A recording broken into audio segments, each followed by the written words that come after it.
खामोश राज। सूर्या की शादी एक मुअज़्ज़ज़ घराने में हुई। दुल्हन बनकर जब वो पहली बार ससुराल आई तो सबने उसका बहुत प्यार से इस्तकबाल किया। खास तौर पर उसका ससुर रियाज साहब, जो बज़ाहिर निहायत शरीफ और बावकार इंसान थे, उसे अपनी बेटी की तरह मानते थे। इब्तदाई दिन बहुत खुशगवार गुजरे।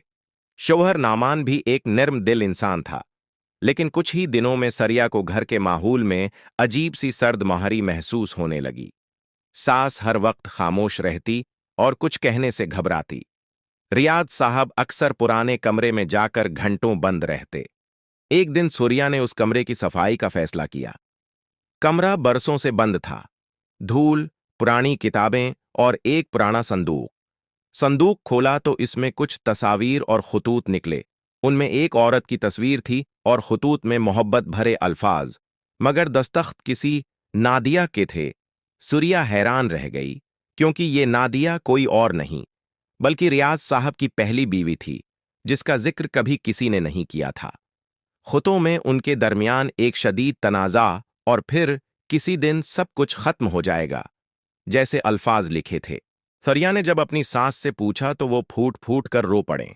तब पता चला कि नादिया अचानक गायब हो गई थी और रियाज साहब ने उसे नफ्सियाती मरीजा करार देकर बात दबा दी थी। लेकिन असल कहानी ये थी कि नादिया ने कुछ ऐसा सच जान लिया था जिसे रियाज साहब कभी सामने नहीं लाना चाहते थे। अब सूर्या के सामने दो रास्ते थे, या तो वो खामोश रहे या फिर हक का साथ देकर नादिया की गुमशुदगी का राज खोले। कहानी यहां मोड़ लेती है। सूर्या ने खफिया तौर पर पुलिस से राबता किया।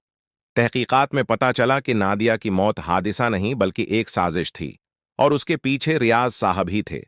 उन पर मुकदमा चला और आखिरकार हक जीत गया। सबक: सच हमेशा पर्दों के पीछे नहीं रहता। अगर कोई बहू बेटी बनकर आए और इंसाफ की अलमबरदार हो तो वो सदियों पुराने झूठ को भी बेनकाब कर सकती है।